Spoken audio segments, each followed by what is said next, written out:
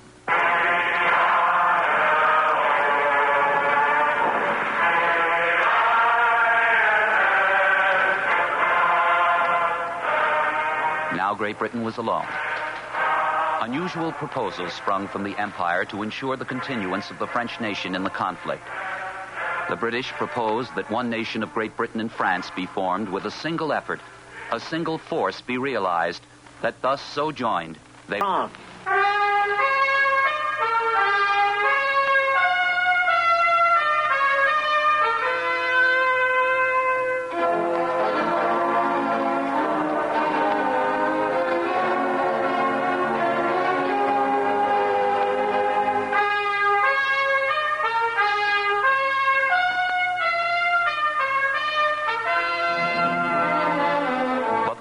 Day, the aged Marshal Henri Pétain talked to the nation by radio. Said Pétain, "It is futile to continue the struggle against an enemy superior in numbers and arms. It is with heavy heart that I say we must cease the fight. I have applied to our opponent to ask him if he is ready to sign an agreement with us, as between soldiers after the fight and in honor, a means to put an end to hostilities." In Berlin, of the glory of the cause. Then to the airwaves came propaganda minister Joseph Goebbels. Said Joseph Goebbels to the victorious German army, "You have just one more battle to win. Then the bells of peace will ring." The peace would be dictated to the Allies in London.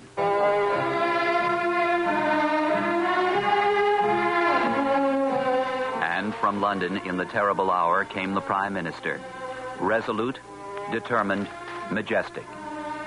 It is June 18th, 1940. Prime Minister Winston Churchill.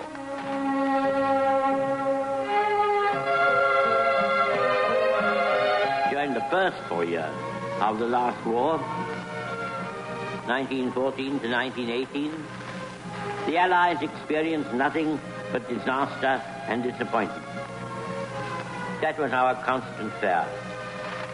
One blow after another, and terrible losses, and frightful danger. Everything miscarried. And yet, at the end of those 4 years, the morale of the Allies was higher than that of the Germans, who had moved from one aggressive triumph to another, and who stood everywhere triumphant invaders of the lands into which they had broken.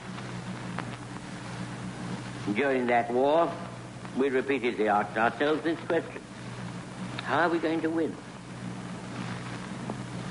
And I do not remember that anyone was ever able to answer it with much precision, until at the end, quite suddenly and unexpectedly, our terrible foe collapsed before us, and we were so gorged and glutted with victory that in our folly we threw it all away. We do not know yet what will happen in France, or whether the French resistance will be prolonged, both in France and in the French Empire overseas, or whether it will only be prolonged in the French Empire overseas. The French government will be throwing away great opportunities and casting adrift their future if they do not continue the war in accordance with their treaty obligations, from which we have not felt able to release them.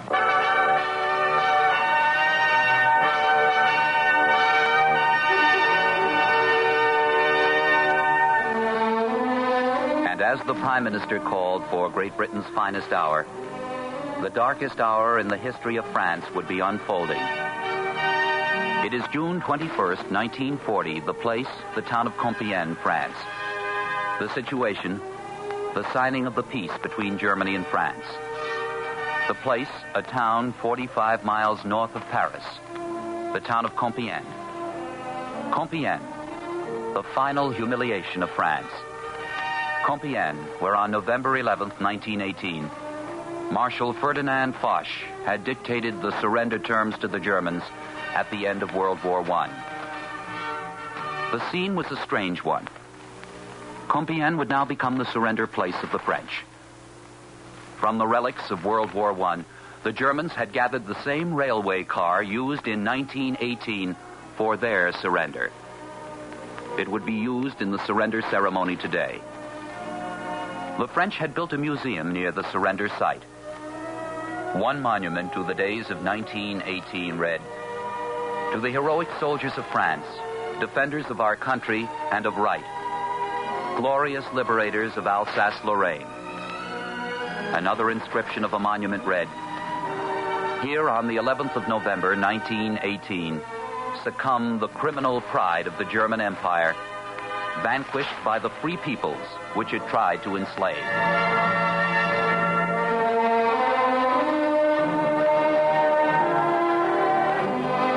Now it is 3:15 p.m. An automobile draws up to the Alsace-Lorraine monument at Compiègne. A door opens and out steps Chancellor Adolf Hitler. He is wearing his army uniform. Below his left breast pocket, he wears the Iron Cross.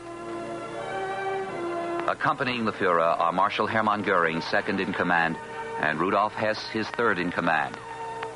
Then there are the men of the military. Chief of High Command, General Wilhelm Keitel. General Walter von Brauchitsch, Commander-in-Chief, German Army. Admiral Erich Raeder, Grand Admiral of the German Fleet. Almost as tourists would the Nazi leaders slowly move around the open clearing, reading the inscriptions on the French monuments, tributes to the 1918 surrender. Not showing what they felt in their hearts, the Germans moved impassively from monument to monument. A few minutes later, the French surrender delegation arrived. The French and German officers exchanged salutes, but there were no handshakes. The Germans entered the railway car. A few minutes later, the French entered. Now a subtle, cynical flourish from the Germans. As if on signal, they rose from their chairs, a courtesy not afforded the Germans in 1918. Then Hitler nodded toward Field Marshal Keitel, and the ceremony was underway. The proceedings took 27 minutes. An eyewitness to the ceremony. Hello, CBS. Hello, NBC. This is William C. Kirker now carrying on. Hitler himself was the first one to rise as soon as the French plenipotentiaries entered the dining car. By the by, the number of that car is number D2604. And as soon as Adolf Hitler stood up to greet the French delegates by giving the Nazi salute, Herr von Ribbentrop and Rudolf Hess followed suit, while Field Marshal Göring and Grand Admiral von Raeder raised their batons, leaving General von Brauchitsch and von Keitel as the only ones to give the military salute. The French gentlemen themselves, in turn, greeted with the military salute, and all those present wore uniforms, except Monsieur Noël, who was attired in smart civilian clothes. He himself was quite a contrast to the glittering uniforms which surrounded him. However, undeterredly, he took his place almost facing Herr Hitler, who was sitting at the opposite side of that long green table with his back towards the statue of General Foch. Well, it was 21 years and 8 months ago that Compiègne was the scene of the signing of an armistice. And today, we are right here on the very same spot. It is the same car which was used that time, the same table, the same chairs. Only this time, everything is reversed. Where Marshal Foch sat that time, now Hitler sat. Where the German delegates had their place, now the French plenipotentiaries are seated. Everything is reversed. Then it was Germany who was asking for an armistice, and now it is France.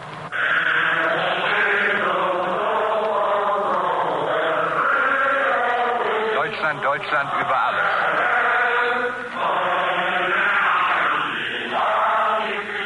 As the Germans left the car, the band struck up the martial music. All stood at attention as once again Deutschland über alles, and the horsed vessel song rang through the wooded area of Compiègne.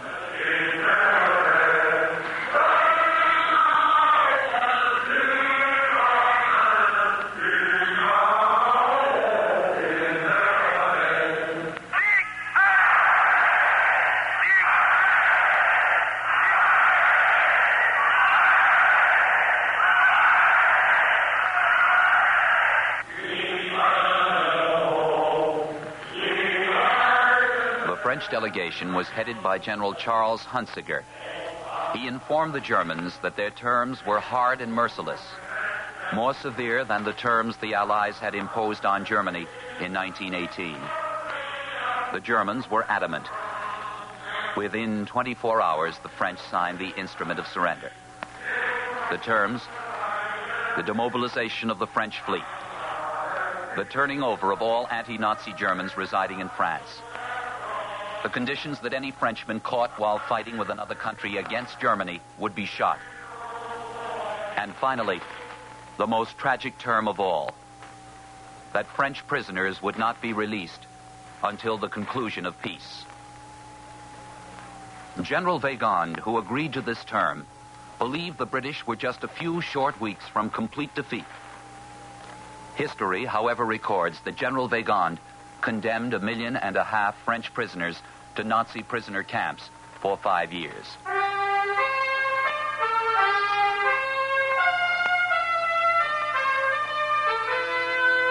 As France died, there was one French voice that arose from the grave.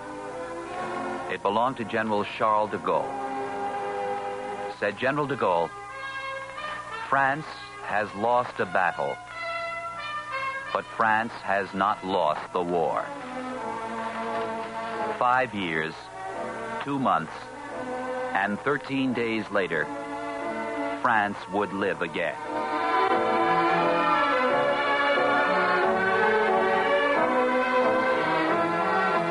The Westinghouse Broadcasting Company has brought you The Fall of France, the voices and sounds of the most dramatic and tragic period of our time.